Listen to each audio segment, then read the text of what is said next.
Kita ada kesempatan untuk beribadah, kita gunakan waktu hari-hari ini dengan baik, karena kita tidak tahu kesempatan berikutnya ada atau tidak. Puji Tuhan. Kita lihat satu ayat lebih dulu. 1 Korintus 16 ayatnya yang ke-13.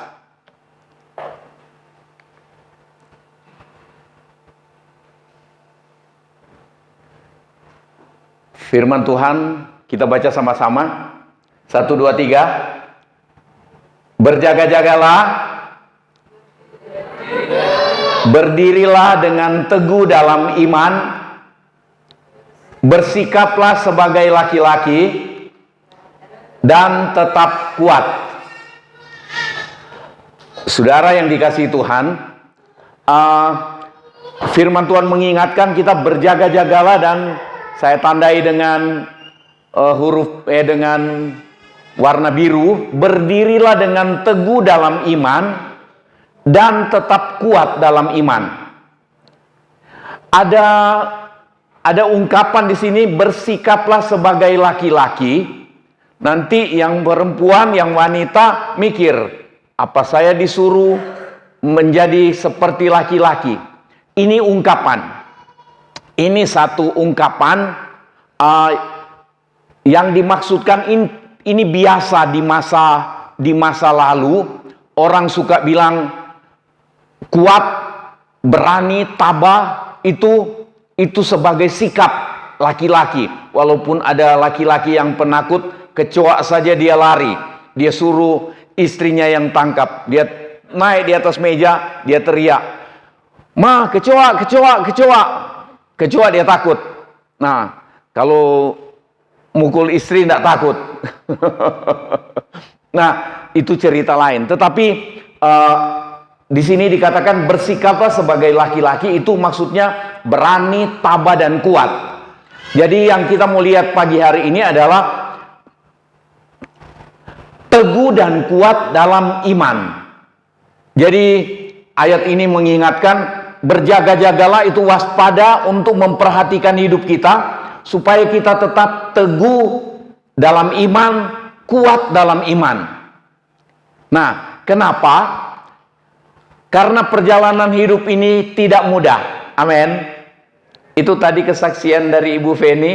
Itu tidak mudah untuk bikin keputusan macam-macam. Dan kita sudah lihat hari-hari ini memang firman Tuhan sedang digenapi, bahwa hari-hari ini, pada hari-hari terakhir akan datang masa yang sukar. Berkali-kali saya katakan, kita menghadapi hari depan ini, walaupun bangsa kita merencanakan, mengupayakan supaya negara kita alami kehidupan yang adil dan makmur. Sampai hari ini kayaknya yang adil dan makmur cuma dinikmati oleh orang-orang tertentu, pejabat tertentu, yang mampu korupsi tapi tidak bisa ditangkap, yang mampu hidup seenaknya tetapi tidak bisa ditangkap. Dia rasa adil ini bangsa. Tetapi banyak kali kita semua alami hal-hal yang tidak adil, termasuk beribadah di negara ini. Banyak ketidakadilan yang dialami. Nah, jadi hidup ini tidak mudah. Belum lagi perjalanan hidup kita, ada sakit, ada kesulitan ekonomi, macam-macam. Dalam rumah tangga, dalam pekerjaan, dalam pendidikan, kita alami ada banyak kesulitan. Tuhan mau kita teguh dan kuat dalam iman. Saudara, saya ingat ada satu ayat, mungkin saya ada catat ini di belakang, tapi dikatakan begini. Di hari-hari terakhir, firman Tuhan ingatkan begini, orangku yang benar atau umatku yang hidup benar, dia akan hidup, dia akan eksis, dia akan mampu bertahan oleh karena percayanya, oleh karena iman. Ayat itu katakan, orangku yang benar, firman Tuhan bilang, akan hidup oleh sebab iman, oleh sebab percayanya. Jadi kita persiapkan hati kita untuk teguh dan kuat dalam iman. Itu tuntunan firman Tuhan buat kita pagi hari ini. Karena perjalanan hidup ini tidak mudah. Baca yang berikutnya. Jika tidak teguh dan kuat dalam iman, kita mudah untuk mundur dari Tuhan. Banyak sekali orang yang mundur dari Tuhan karena tidak teguh, tidak kuat dalam iman. Ditawarkan jadi pejabat tertentu, dia tinggalkan iman. Ditawarkan pangkat tertentu, dia tinggalkan iman. Ada juga yang masih percaya, masih jadi Kristen, masih jadi percaya Tuhan Yesus, tetapi karena jabatan, entah jabatan dalam gereja, rebutan, menghalalkan segala cara, jadi dia tinggalkan iman. Imannya kepada, percayanya kepada Tuhan Yesus dia masih sebut, tetapi kelakuannya, sikapnya sudah tidak ada iman. Orang yang beriman dia takut sama Tuhan. Orang yang beriman dia segan untuk langgar firman Tuhan, langgar perintah Tuhan. Kita kan kalau lagi kita emosi, ngamuk, biarpun kita sudah ingat firman Tuhan bilang tidak boleh memaki, tidak boleh mengucapkan kata-kata yang kotor, kita tidak pusing. Lagi emosi, antem saja. Biarkan itu mulut mengumbar kata-kata seenaknya, melukai hati, memecahkan telinga orang, ngomong seenaknya. Kadang-kadang sekarang kita tidak ngomong seenaknya. Kita tidak ngomong, tetapi jari kita ngomong keras-keras. Ngomong, kita taruh di Facebook, taruh di WA, taruh di mana-mana. Umbar itu kebencian, umbar itu kemarahan. Saudara, kalau kita kuat dalam iman, kita teguh, maka marah bisa datang ke kita, marah. Tetapi kita belajar, kita dituntun dengan penguasaan diri. Supaya kita tidak berdosa, tidak salah dengan ucapan kita. Perlu kuat dan iman, kuat dan teguh dalam iman, karena kita berhadapan dengan keadaan sulit dari hari ke hari. Jika kita tidak teguh dan kuat dalam iman, kita mudah untuk mundur dari Tuhan dan kehilangan keselamatan. Ada orang tertentu yang tidak kuat dan teguh dalam iman, ketika ditawarkan jabatan tertentu, ditawarkan sejumlah modal besar, dia rela tinggalkan iman. Saya ngomong ke Ibu Feni waktu cerita soal ini, sampai hari Minggu pun tidak boleh tutup.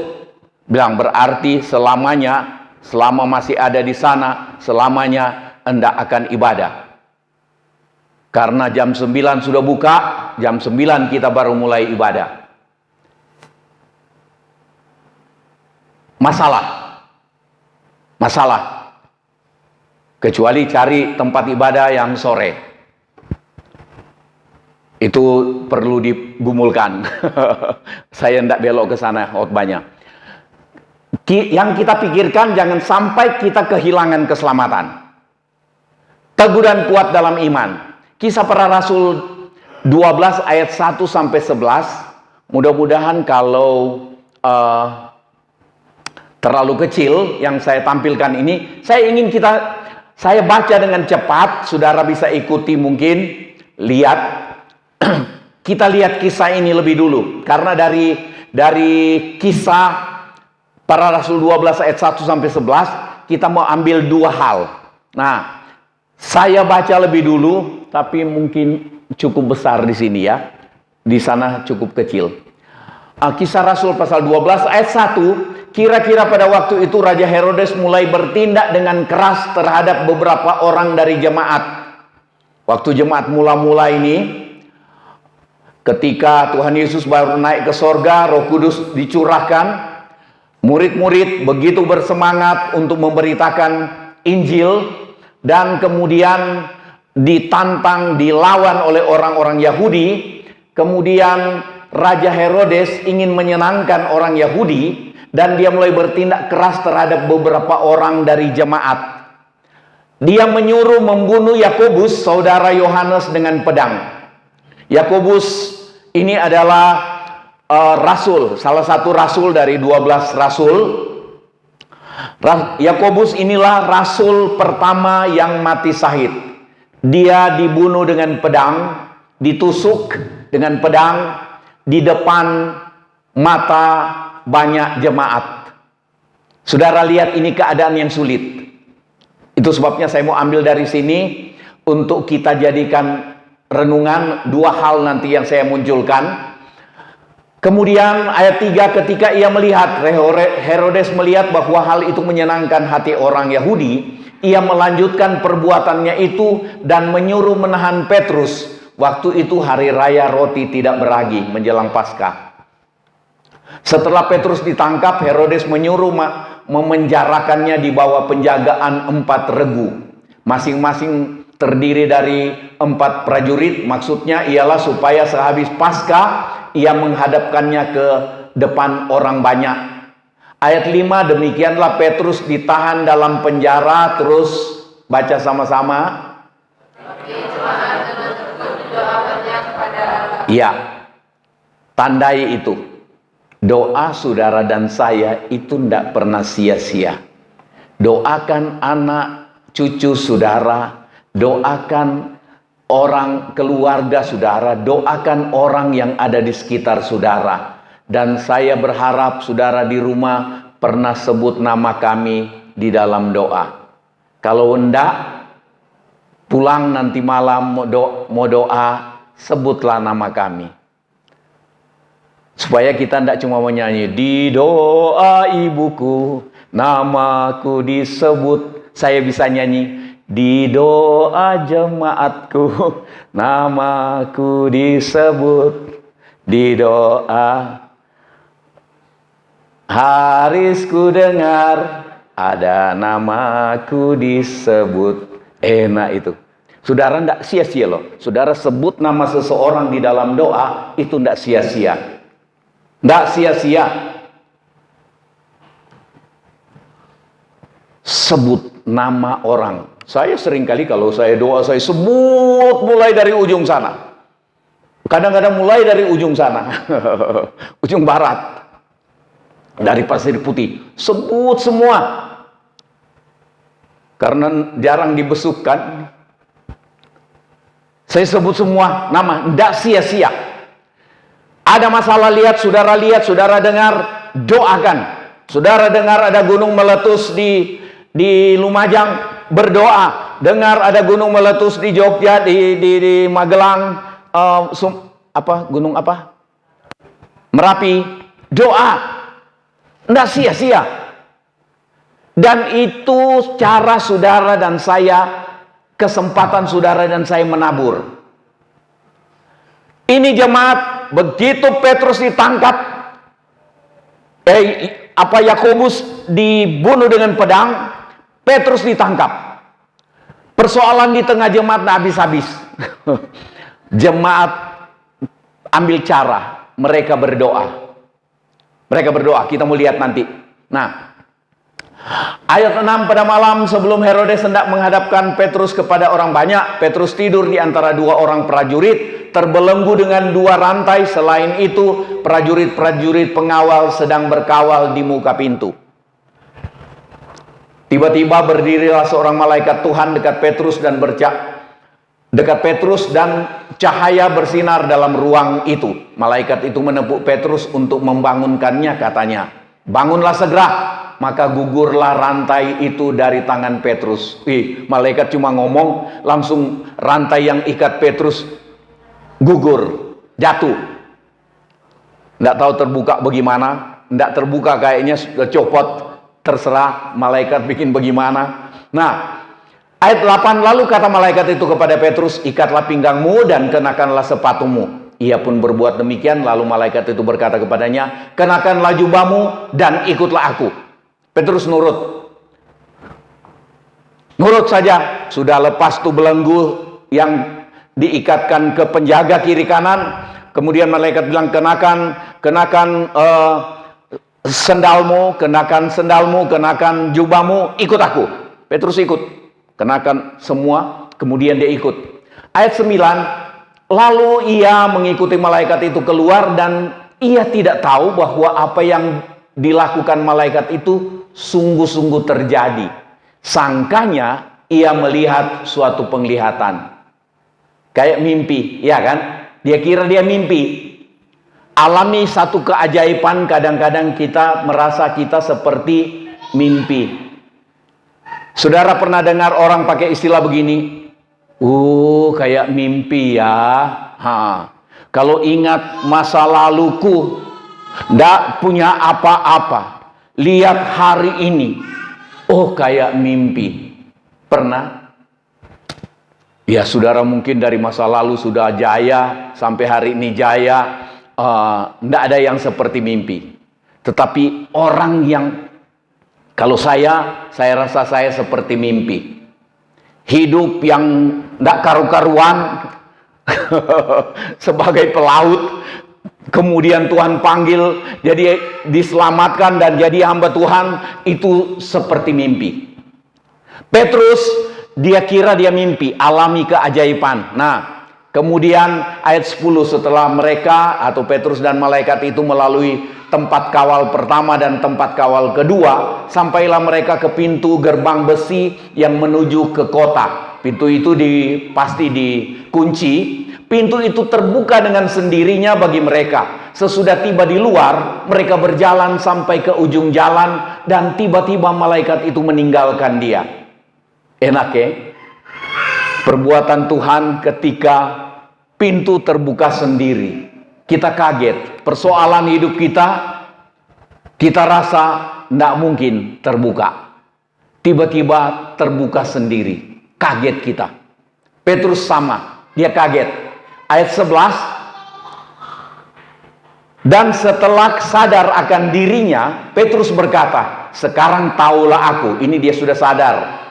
Taulah aku benar-benar bahwa Tuhan telah menyuruh malaikatnya dan menyelamatkan aku dari tangan Herodes dan dari segala sesuatu yang diharapkan orang Yahudi. Saudara, Herodes tangkap, Petrus dipenjarakan. Rencana besoknya di hari Paskah dia mau hadapkan Petrus ke orang-orang Yahudi supaya Petrus pun dibunuh seperti Yakobus. Kita lihat rancangan Tuhan buat tiap orang beda. Yakobus jadi gembala jemaat di Yerusalem. Dia gembala pertama jemaat di Yerusalem. Kemudian dia rasul pertama yang mati syahid. Petrus sudah ditangkap, besoknya mau dibunuh, tapi lolos. Itu kita lihat rancangan Tuhan buat tiap orang berbeda. Itu yang membuat kita tidak usah iri lihat orang lain. Amin. Kalau kita iri lihat orang lain, kita ukur hidup kita dengan orang lain, kita hidup tidak tenang. Nah, yang pertama kita lihat dari Kisah Rasul 12 ayat 1 sampai 11, kita mau ambil dua hal. Yang pertama, kita jadikan renungan untuk kita kuat dan teguh dalam iman. Teguh dan kuat dalam iman. Yang pertama, ketika kita kuat dan teguh dalam iman, kita akan rela alami keadaan yang tidak diharapkan. Kita lihat ini, ayat 1. Herodes mulai bertindak dengan keras terhadap beberapa orang dari jemaat. Ada enggak kita yang berharap supaya masyarakat dan pemerintah atau siapapun bertindak keras dengan kita? Enggak ada. Enggak ada kita yang berharap gereja dibakar lagi ulang. Enggak ada. Dulu tidak kita harapkan untuk gereja dibakar, tapi ternyata dibakar juga. Sementara di situ Bondo dibakar, kita berdoa di sini supaya kita tidak kena juga. Itu yang kita tidak mampu mengerti. Ini jemaat pasti berdoa ketika Rasul Yakobus ditahan. Mereka pasti berdoa supaya Yakobus bisa lolos selamat dengan cara yang ajaib. Tetapi ternyata di depan jemaat Rasul Yakobus dibunuh dengan pedang. Rela alami keadaan yang tidak diharapkan. Orang yang teguh dan kuat dalam iman adalah orang yang pertama membuat kita rela alami keadaan yang tidak diharapkan, seperti jemaat alami keadaan Yakobus. Ayat 2, Herodes menyuruh membunuh Yakobus saudara Yohanes dengan pedang. Saudara, ada banyak kali dalam hidup kita ini, ada yang kita doakan, doa mohon kesembuhan, yang terjadi meninggal. Doa mohon pemulihan, yang terjadi tambah parah. Doa mohon pemulihan ekonomi, yang terjadi seret terus sampai hari ini. Kecuali kita merenung, kalau ada hal yang salah, itu diperbaiki. Kita sedang bicara soal tidak salah ini. Kalau ada yang salah, kemudian terjadi kesukaran dalam ekonomi, dalam rumah tangga, dan macam-macam hal, itu perlu memperbaiki diri. Datang ke Tuhan untuk bikin pemberesan. Tetapi yang kita bicarakan sini, kita hidup benar, tetapi sakit, tidak sembuh-sembuh. Doa, tidak ada, seperti tidak ada yang dijawab. Masalah, kita tidak lihat jawabannya. Kesukaran ekonomi tetap saja terjadi sampai hari ini. Kemudian kita lihat malah tambah sukar. Saudara, kuat dan teguh dalam iman membuat kita rela alami keadaan apapun. Kita tetap berdoa. Saya mau katakan, tetap berdoa. Tapi hubungan kita dengan Tuhan, kita ingat soal keselamatan jauh lebih besar, jauh lebih Tuhan perhatikan daripada menolong kita dalam persoalan. Ini yang tidak enak didengar banyak orang. Kalau begitu tidak ada gunanya ikut Tuhan. Karena ikut Tuhan bukan supaya kita dapat berkat materi. Memang Tuhan janji itu, tetapi ikut Tuhan tujuan utamanya adalah keselamatan. Itu sebabnya Tuhan ingatkan kita teguh dan kuat dalam iman. Karena ketika kita alami masalah, alami sakit, alami kekurangan, alami macam-macam hal yang tidak menyenangkan, ketika kita tidak kuat dalam iman, maka kita mudah tinggalkan Tuhan karena kecewa. Ketika kita kecewa tinggalkan Tuhan, kita mulai keluar dari jalan keselamatan. Ini mengerikan. Nah, itu sebabnya kuat teguh dalam iman, kita rela alami keadaan yang tidak diharapkan seperti ini. Kemudian rela alami keadaan yang tidak diharapkan, kita tidak akan kecewa dan tinggalkan iman kepada Kristus. Kuat dalam iman, alami keadaan yang tidak menyenangkan. Ada beberapa orang yang serahkan hidupnya kepada Tuhan Yesus. Dia tadinya pembenci orang yang percaya kepada Tuhan Yesus. Dia pembenci berita mengenai Tuhan Yesus. Kemudian dia serahkan hidupnya kepada Tuhan. Dan dia dipenjarakan. Dia disiksa. Saudara, tapi dia rela. Dan dia tenang saja. Kita lihat ada contoh seseorang yang pernah dituduh jadi penista agama, dia bilang, sudah, saya rela aja di penjara. Walaupun banyak yang bilang sebenarnya itu bukan termasuk penistaan. Tapi karena didesak, ya bikinlah keputusan, dia bersalah. Banyak kali di masa gereja mula-mula pun banyak imam-imam, kepala, orang-orang Yahudi, orang-orang Farisi yang tuduhkan macam-macam ke orang Kristen. Dari dulu sampai hari ini tetap sama. Tetap sama. Dituduhkan macam-macam. Tidak adil. Harus rela. Perlakuan-perlakuan yang tidak adil. Kita berdoa supaya muncul keadilan di bangsa ini. Tetapi kalau yang datang ke kita itu ketidakadilan, kita sudah berdoa, tapi masih datang ketidakadilan, perlakuan tidak adil, kita kalau kuat dan teguh dalam iman, kita rela. Amin. Begitu saudara dan saya rela, kita hidup tenang. Iya kan? Dengar makian orang, dengar cerita macam-macam ditujukan ke kita. Ketika kita kuat dan teguh dalam iman, kita rela dengar itu. Mungkin kalau ada kesempatan kita jelaskan, bukan begitu ceritanya Bu, bukan begitu ceritanya Pak. Tapi kalau tidak ada kesempatan menjelaskan, rela. Rela. Kita tidak tahu, Tuhan pasti punya rencana. Tuhan pasti punya rencana. Nah, ya saya pindah aja yang lain. Tidak kecewa dan tinggalkan iman kepada Kristus. Nah, Roma 8 ayat 35, siapakah yang akan memisahkan kita dari kasih Kristus? Penindasan atau kesesakan atau penganiayaan atau kelaparan atau ketelanjangan atau bahaya atau pedang?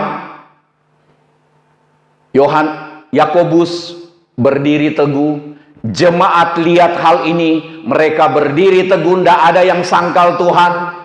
Karena lihat kekejaman yang Herodes mulai lakukan. Roma 8 ayat 35. Siapakah yang dapat memisahkan kita dari kasih Kristus? Kasih Kristus bicara mengenai pengampunan di dalam Tuhan Yesus dan keselamatan. Tidak ada yang dapat memisahkan kita, katanya. Mau ada penindasan, perlakuan tidak adil, kesesakan, penganiayaan, atau kelaparan, atau ketelanjangan, atau bahaya, atau pedang. Tidak ada yang dapat memisahkan kita. Ayat 38, sebab aku yakin bahwa baik maut maupun hidup, baik malaikat-malaikat maupun pemerintah-pemerintah, baik yang ada sekarang maupun yang akan datang, atau kuasa-kuasa baik yang di atas maupun yang di bawah, ataupun sesuatu makhluk lain, tidak akan dapat memisahkan kita dari kasih Allah yang ada dalam Kristus Yesus Tuhan kita. Cuma orang yang teguh dan kuat dalam iman dan dia memiliki kerelaan alami apapun di dalam Tuhan, yang mampu bicara seperti ayat 39. Aku yakin tidak ada apapun yang dapat memisahkan kita dari kasih Allah yang ada dalam Kristus Yesus. Amin. Itu sebabnya ingatkan anak cucu, jangan remehkan untuk datang beribadah. Datang beribadah bukan untuk cari nilai di sekolah jadi bertambah, supaya gaji naik, supaya penghasilan toko naik. Datang kepada Tuhan, membina persekutuan dengan Tuhan, itu membuat kita alami janji Tuhan. Kan kita tetap ingat ibadah. Firman Tuhan bilang, ibadah itu berguna dalam segala hal. Berguna untuk hidup sekarang ini dan untuk hidup yang akan datang. Itu. Nah, kita lihat yang kedua.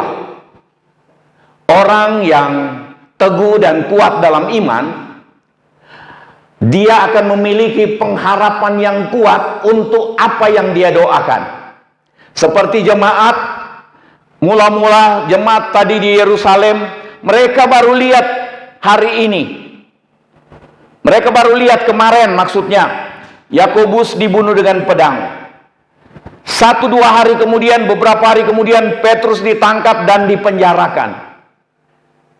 Mereka tetap berdoa, mau Petrus nanti dibunuh atau Petrus dilepaskan, mereka tetap berdoa supaya Petrus lolos. Ini yang saya katakan, iman yang teguh dan kuat, dia akan memiliki pengharapan yang kuat untuk apa yang dia doakan. Pasti jemaat berdoa supaya, kira-kira jemaat berdoa bagaimana? Tuhan, kuatkan Petrus kalau dia dibunuh. Atau jemaat berdoa, Tuhan loloskan Petrus supaya tidak alami seperti yang Yakobus. Yang pertama atau yang kedua? Pasti kita suka berdoa yang kedua. Tapi mungkin jemaat itu berdoa 1 dan 2. Kalau saya yang berhadapan dengan keadaan itu, saya berdoa untuk 1 dan 2. Karena yang pertama, kalau yang pertama terjadi, Tuhan, saya rela. Kalau yang kedua yang terjadi, puji Tuhan. Iya kan? Sama-sama puji Tuhan.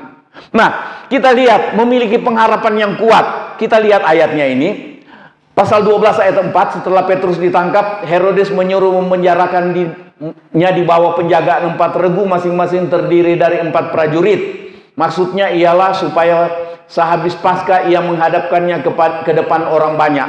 16 prajurit tentara yang jaga Petrus. 16 mau lolos bagaimana? Nah, kemudian kita lihat ini, baca ayat 5.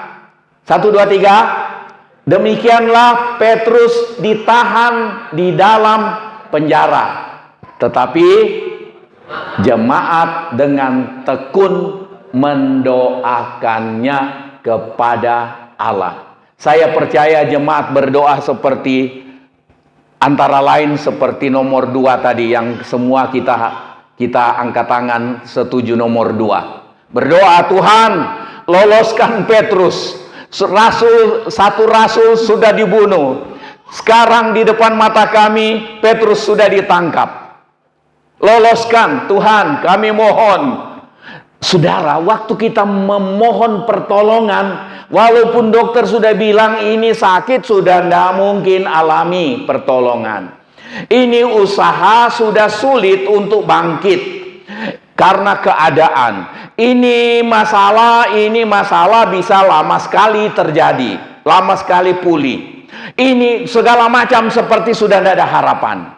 Tetapi kita mau berdoa, iman yang teguh dan kuat, dia akan berdoa, berharap untuk alami pertolongan walaupun melampaui akal pikiran manusia. Ini maksudnya yang kedua, memiliki pengharapan yang kuat untuk apa yang kita doakan. Doa untuk pemulihan, doa untuk alami kesembuhan, doa untuk alami pertolongan, jalan keluar. Walaupun kita tahu dan banyak orang bilang itu sudah tidak mungkin, kita tetap percaya bagi Allah tidak ada yang mustahil. Dan tidak ada yang mustahil bagi orang yang percaya. Tinggal itu pegang toh. Tapi ternyata banyak kali iman kita tidak teguh dan kuat, sehingga kita bilang memang bagi Allah tidak ada yang mustahil. Tapi bagiku, siapakah aku ini? Akhirnya kita nyanyi sambil menangis. Tak tersembunyi kuasa Allah, kalau lain ditolong, saya tidak. Padahal kita tahu nyanyiannya. Kalau kita lagi alami keberhasilan, sehat, oh kita nyanyi, tak tersembunyi kuasa Allah, kalau lain ditolong, saya juga. Saudara harus percaya, saya juga ditolong, saudara ditolong juga. Mantap kita ngomong. Begitu kita alami masalah, kita tunggu-tunggu persoalan tidak selesai, kita mulai, tadinya kita nyanyi, kalau lain ditolong, saya juga.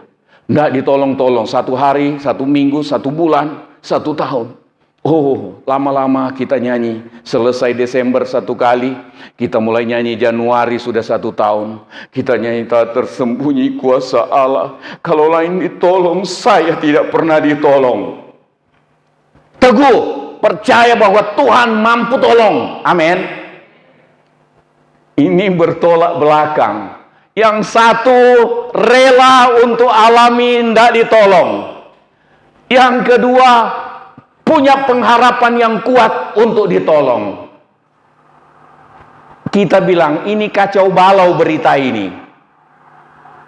Tetapi cuma orang yang kuat dan teguh iman yang mampu untuk rela alami keadaan yang tidak sesuai dengan yang kita doakan, yang harapkan.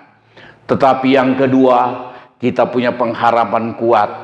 Dia sanggup tolong saya, apapun keadaan yang saya sedang hadapi. Pengharapan tidak goyah.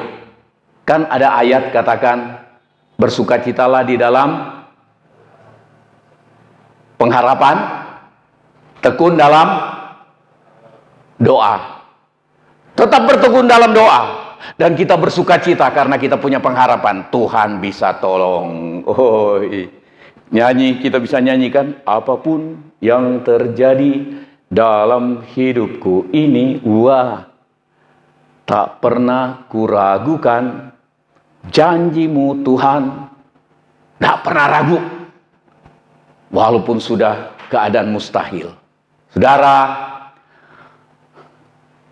saya ingat satu waktu, saya baru saja percaya Tuhan sungguh-sungguh.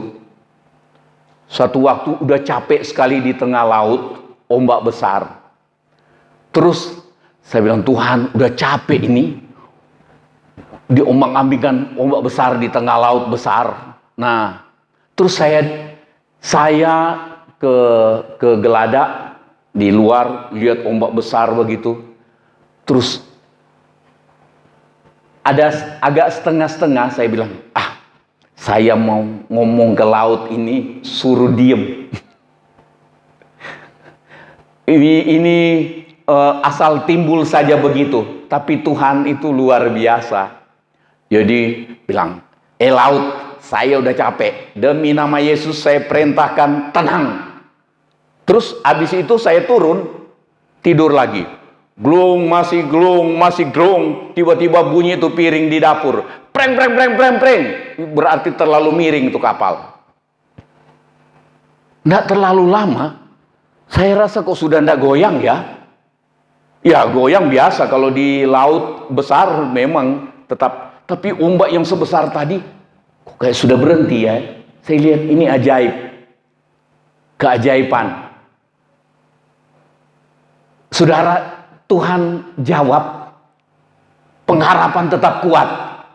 Tetapi ketika tidak dijawab, rela. Ada satu waktu, kena ombak besar juga, saya berdoa, tidak berhenti-berhenti itu ombak. Tidak berhenti-berhenti. Rela aja, kalau memang sudah mau tenggelam, rela aja. Yang penting saya sudah ada di dalam Tuhan, selamat. Ternyata sampai hari ini tidak mati. Nggak tenggelam juga tuh kapal. Coba waktu itu saya sudah ketakutan. Oh Tuhan, mau jadi apa ini? Mau jadi apa ini? Rela. Saya suka pesan ke saudara. Kadang-kadang kalau naik pesawat, pas di atas cuaca buruk, mau minta turun, mampir ke Surabaya, mampir ke Makassar atau di mana, nggak mungkin kan? Sudah dimanapun, rela. Tapi yang kedua, tetap berharap Tuhan tibakan di Medan dengan selamat. Di Medan. Tibakan di Manado dengan selamat. Tibakan di mana dengan selamat. Pengharapan tetap kuat. Tetapi ada hati yang rela. Alami keadaan. Saudara, dua hal ini yang kita lihat. Pengharapan yang kuat, walaupun nampaknya mustahil, tetap berdoa dan berharap datangnya pertolongan Tuhan. Amin. Akibatnya apa? Kita tenang dan tidak khawatir. Kalau kita dua hal tadi, kita jadi orang yang tenang dan tidak khawatir. Rupanya tenang dan tidak khawatir bersumber dari teguh dan kuat dalam iman. Amin. Teguh dan kuat dalam iman. Yang pertama, rela alami keadaan yang tidak diharapkan. Yang kedua, memiliki pengharapan yang kuat untuk apa yang didoakan. Mudah-mudahan saudara tangkap ini. Kesukaran, persoalan, hal yang menakutkan, kesakitan, kekurangan, kita hadapi dengan rela. Amin. Kemudian kita tetap berharap juga untuk menghadapi ini, supaya kita boleh alami pertolongan, dan yang bukan semua pertolongan, tapi ketika alami kesukaran, kita rela, kita berharap terus kepada Tuhan untuk alami pertolongan, rela tidak ditolong, berharap untuk ditolong, dapat pertolongan. Itu yang membuat kita tenang dan tidak khawatir. Ada di antara kita yang sedang alami keadaan dan tidak berubah, belum ditolong, atau mungkin tidak pernah kita alami pertolongan seperti yang kita harapkan. Rela. Iman yang teguh dan kuat, rela. Tetapi iman yang teguh dan kuat, dia tetap berharap untuk Tuhan mampu tolong walaupun melampaui akal pikiran manusia. Tuhan memberkati. Kita sama-sama berdiri.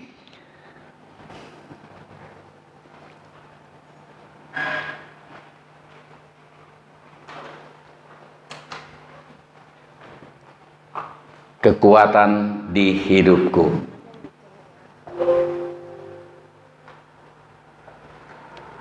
Haleluya.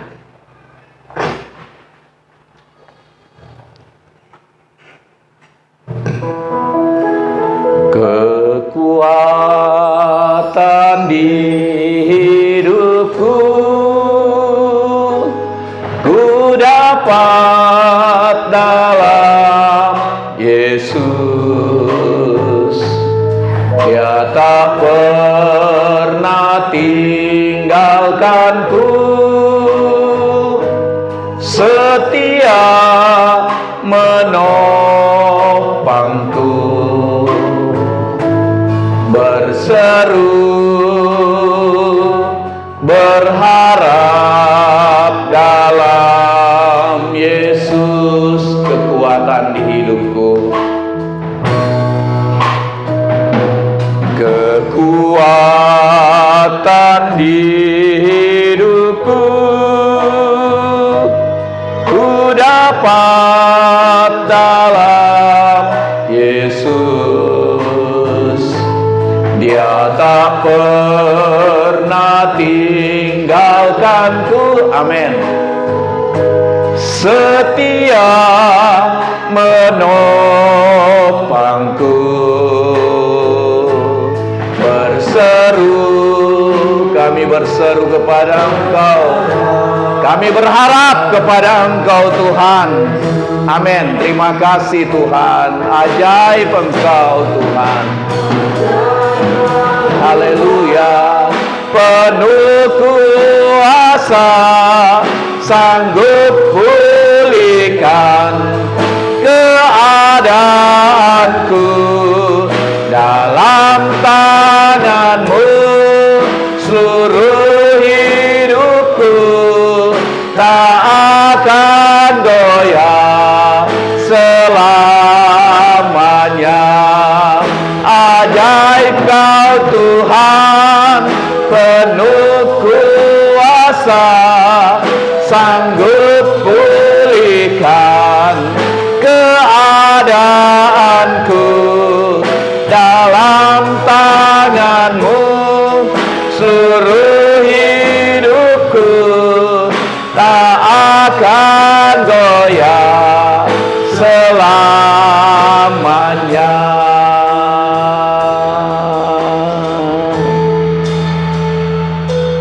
Ajaib Kau Tuhan, penuh kuasa, sanggup pulihkan keadaanku. Dalam tangan-Mu seluruh hidupku tak akan goyah selamanya. Ajaib Kau Tuhan, amin. Engkau ajaib Tuhan. Kuasa-Mu tidak terbatas. Engkau sanggup pulihkan keadaan kami apapun yang sedang kami alami. Haleluya, tak akan goyah selamanya. Ajaib Kau Tuhan, penuh kuasa, sanggup pulihkan keadaanku. Dalam tangan-Mu seluruh hidupku tak akan goyah